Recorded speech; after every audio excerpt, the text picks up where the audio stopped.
இப்போ நம்முடைய லேப் செஷனில் இந்த விர்ச்சுவல் மிஷின்ஸ் எப்படி கிரியேட் பண்ணலான்னு பார்க்கலாம். நம்ம ஃபஸ்ட்டு வந்து ஒரு விர்ச்சுவல் மிஷின் அந்த பேஜில் போயிட்டு ஆட் விர்ச்சுவல் மிஷின். ஸோ இந்த தடவை நம்ம என்ன பண்ண போகிறோம்னா, நம்ம வந்து விண்டோஸ்க்கு பதிலாக நம்ம லினக்ஸை சூஸ் பண்ண போகிறோம். ஸோ நம்ம என்ன பண்ணலாம்னா டெமோ லினக்ஸ் விஎம் அப்படின்னு நம்ம கொடுத்துடலாம். ஸோ இதில் வந்து உபுண்டு சர்வரே இருக்கட்டும். ஸோ நம்ம இதில் வந்து சைஸ் கூட இதில் சின்ன சைஸில் அவைலபிளாக இருக்கும். நம்ம அதில் பார்த்துக்கலாம் சின்ன சைஸஸ்.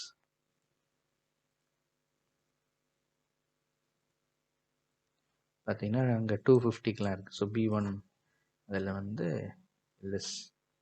இப்போ வந்து நம்ம இது ஒரு லினக்ஸ் மிஷினாக இருக்கனால நம்ம ஒரு பப்ளிக் கீ வெளியே ஆக்சஸ் பண்ண போகிறோம். நீங்கள் யூசர் நேம் வேணால் மாற்றிக்கலாம், அப்படி இல்லாட்டி அஷ்யூர் யூசர் நேம் நம்ம வச்சுக்கலாம். இப்போ நம்ம இதுக்குள்ளே லாகின் பண்ணுறதுக்கு லினக்ஸ் மிஷினில் நமக்கு கீ வேல்யூ பேர் வேணும். ஸோ அதனால் அந்த கீ வேல்யூ பேர் அதுவே சொல்லுது டெமோ லினக்ஸ் விஎம் கீன்னு. ஒருவேளை உங்களுக்கு வேறு நேமில் கீ வேணும்னா நீங்கள் வேறு நேம் சூஸ் பண்ணிக்கலாம். அதுக்கப்புறம் ப்ரோட்டோகால் வந்து SSH. ஸோ நம்ம பப்ளிக்காகவே இதை ஆக்சஸ் பண்ணுற மாதிரி தான் வச்சுருக்கோம். அடுத்தது வந்து பார்த்திங்கன்னா நம்ம ஜஸ்ட்டு அடுத்தடலாம் நெக்ஸ்ட்னு கொடுத்துடலாம். ஸோ நமக்கு இதெல்லாம் எதுவும் தேவையில்லை. இப்போ வந்து ரிவ்யூ அண்ட் க்ரியேட்டு. இப்போ வந்து நம்ம கொடுத்த கான்ஃபிகரேஷன் கரெக்டாக இருக்காங்கிறது செக் பண்ணுது. ஸோ இங்கே ப்ரைஸிங் இன்ஃபர்மேஷன்லாம் வந்துருச்சு. இப்போ நம்ம க்ரியேட் பண்ணிடலாம். ஸோ இப்போ பார்த்தீங்கன்னா க்ரியேட் பண்ணும்போது அது வந்து ஒரு கீ வேல்யூ பேரை டவுன்லோட் பண்ண சொல்லுது. ஸோ இந்த கீ வேல்யூ பேரை நம்ம சேஃபாக வச்சுக்கணும். இதை மிஸ் பண்ணிட்டோம்னா அப்புறம் இந்த மிஷினில் நம்ம லாகின் பண்ண முடியாமல் போயிடும். ஸோ அதனால் இதை நம்ம டவுன்லோட் பண்ணலாம். ஸோ நீங்கள் டவுன்லோட்னு சொன்னோடனே ஆட்டோமேட்டிக்காக உங்கள் மிஷினில் அந்த PEM அப்படின்னு சொல்லிட்டு ஒரு ஃபைல் டவுன்லோட் ஆயிரும். ஸோ நம்ம இந்த ஃபைலை ஒரு பேஸ் லைனாக யூஸ் பண்ணி தான் நம்ம என்ன பண்ண போகிறோம்னா இந்த லினக்ஸ் மிஷினில் நம்ம லாகின் பண்ண போகிறோம். ஓகேங்களா? ஸோ இது டவுன்லோட் ஆயிடுச்சு. ஸோ நம்ம வந்து return to create virtual machine கொடுத்துட்டோம். ஸோ இப்போ வந்து அது டிப்ளாய்மெண்ட் இன் ப்ரோக்ரஸ் அப்படின்னு இருக்குது. ஸோ இதில் வந்து என்னென்ன ரிசோர்ஸஸ் எல்லாம் கிரியேட் ஆகுது அப்படின்னு நம்ம பார்க்கலாம். இதுக்கு ஒரு 1 minute கிட்ட எடுக்கும். ஸோ அதுக்கப்புறம் நம்ம மீண்டும் 1 minute கழித்து என்னென்ன ரிசோர்ஸ் கிரியேட் ஆகிருக்கு, இந்த லினக்ஸ் மிஷினில் எப்படி லாகின் பண்ணலாம் அப்படிங்கிறத நம்ம கவனிக்கலாம். இப்போ பார்த்தீங்கன்னா டிப்ளாய்மெண்ட் வந்து சக்ஸஸ் ஆயிடுச்சு. ஸோ இங்கே என்னென்னலாம் பார்க்குறோன்னா அதே மாதிரி ஒரு லினக்ஸ் விஎம் கிரியேட் ஆயிடுச்சு, ஒரு நெட்வொர்க் இன்டர்ஃபேஸ், அதுக்கப்புறம் நெட்வொர்க் செக்யூரிட்டி குரூப், அதுக்கப்புறம் அதுக்கு ஒரு பப்ளிக் ஐபி கிரியேட் ஆயிருக்கு. ஸோ இப்போ இந்த மிஷினுக்குள்ளே எப்படி லாகின் பண்ணுறது? இப்போ இந்த விர்ச்சுவல் மிஷின் இருக்குது. So Linux VM. ஸோ இதில் எப்படி லாகின் பண்ணலாம்? ஸோ இப்போ இந்த லினக்ஸ் மிஷினில் நம்ம எப்படி லாகின் பண்ணுறது? நம்ம இந்த மிஷினில் லாகின் பண்ணுறதுக்கு நம்ம ஏற்கனவே அந்த PEM ஃபைலை டவுன்லோட் பண்ணியிருந்தோம் இல்லைங்களா? ஸோ அந்த ஃபைலை நம்ம வந்து பேஸ் லைனாக வச்சு நம்ம இந்த மிஷினில் இப்போ லாகின் பண்ண போகிறோம். ஸோ என்னுடைய மிஷினில் ஏற்கனவே நான் புட்டி இன்ஸ்டால் பண்ணியிருக்கேன். புட்டி ஜென்னும். ஸோ நீங்கள் ஒரு வேளை இன்ஸ்டால் பண்ணலன்னா அதை இன்ஸ்டால் பண்ணிக்கோங்க. இப்போ நான் புட்டி ஜென்னை ஓப்பன் பண்ணிட்டேன். ஸோ அதில் வந்து நான் லோட் அப்படிங்கிற ஒரு ஆப்ஷனை கொடுத்து ஸோ அந்த பெம் ஃபைலை நம்ம லோட் பண்ணணும். So demo Linux VM key.pem இந்த ஃபைல் வந்து இப்போ நான் லோட் பண்ணிட்டேன்.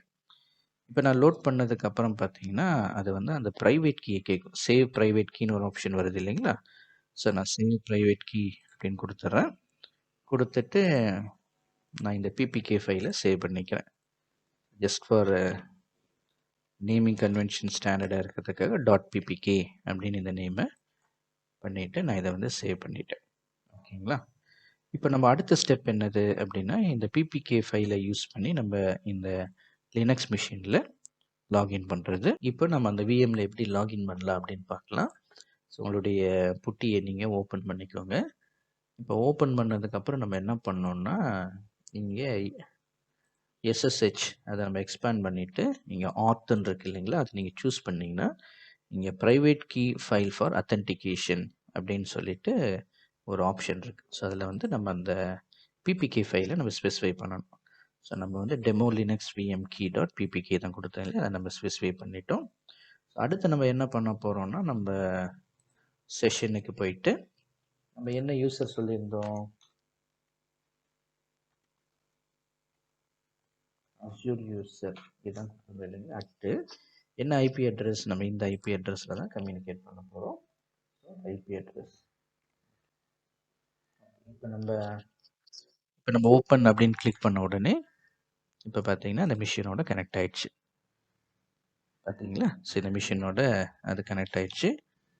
ஸோ இங்கே இந்த மிஷினுடைய டீட்டெயில்ஸ் உங்களால் பார்க்க முடியுது. ஸோ இது வந்து 10.0.0.12. ஸோ இதுதான் இதனுடைய ப்ரைவேட் ஐபி. ஸோ இங்கே பார்த்தீங்கன்னா 10.0.0.12. அதே மாதிரி இந்த மிஷினுடைய ஹோஸ்ட் நேம் பார்த்தீங்கன்னா ஹோஸ்ட் நேம் வந்து டெமோ லினக்ஸ் விஎம். ஸோ அதே மாதிரி இந்த மிஷினுக்கு ஹோஸ்ட் நேம் வந்து நம்ம அந்த நேம் தான் இங்கே ஃப்ரண்ட்டில் ஸ்பெசிஃபை பண்ணோம். ஸோ அந்த நேம்லேயே அந்த மிஷின் வந்து க்ரியேட் ஆகிருக்கு. ஓகேங்களா. So computer name. இப்போ இந்த மிஷின் வந்து நமக்கு யூஸ் பண்ண ஸ்டார்ட் பண்ணோன்னா நம்ம just apt-get update -y. So இந்த மிஷினை வந்து நம்ம அப்டேட் பண்ணிவிட்டு நம்ம யூஸ் பண்ண ஸ்டார்ட் பண்ணலாம். ஓகேங்களா. ஸோ இதான் வந்து நம்ம அந்த லினக்ஸ் விஎம்ஸ் வந்து அஷூரில் க்ரியேட் பண்ணுறதுக்கான ப்ரொசீஜர். ஸோ உங்களுக்கு எல்லாம் இந்த சப்ஜெக்ட் புரிஞ்சிருக்குன்னு நினைக்கிறேன். இன்றைக்கி நம்ம என்ன பார்த்தோம் அப்படின்னா, எப்படி வந்து நம்ம ஒரு அஷூரில் விஎம்ஸ் க்ரியேட் பண்ணுறது, விண்டோஸ் விஎம்ஸ் க்ரியேட் பண்ணுறது எப்படி, லினக்ஸ் விஎம்ஸ் க்ரியேட் பண்ணுறது எப்படின்னு பார்த்தோம். அதுக்கப்புறம் ஒரு விஎம் க்ரியேட் பண்ணுறதுக்கு என்னென்ன பேசிக் கான்ஃபிகரேஷன் இருக்கணும் அப்படின்னு பார்த்தோம். அடுத்தது இந்த விண்டோஸ் மிஷின்லேயும் எப்படி நம்ம ஆர்டிபி பண்ணுறது, லினக்ஸில் எப்படி நம்ம எஸ்எஸ்ஹெச் பண்ணுறது அப்படிங்கிற இன்ஃபர்மேஷனை கற்றுக்கிட்டோம். ஸோ உங்களுக்கு இந்த வீடியோ பிடிச்சிருக்குன்னு நினைக்கிறேன். உங்களுக்கு பிடிச்சிருந்தா நீங்கள் சப்ஸ்கிரைப் பண்ணுங்கள் இந்த வீடியோ சேனலுக்கு. Thank you so much.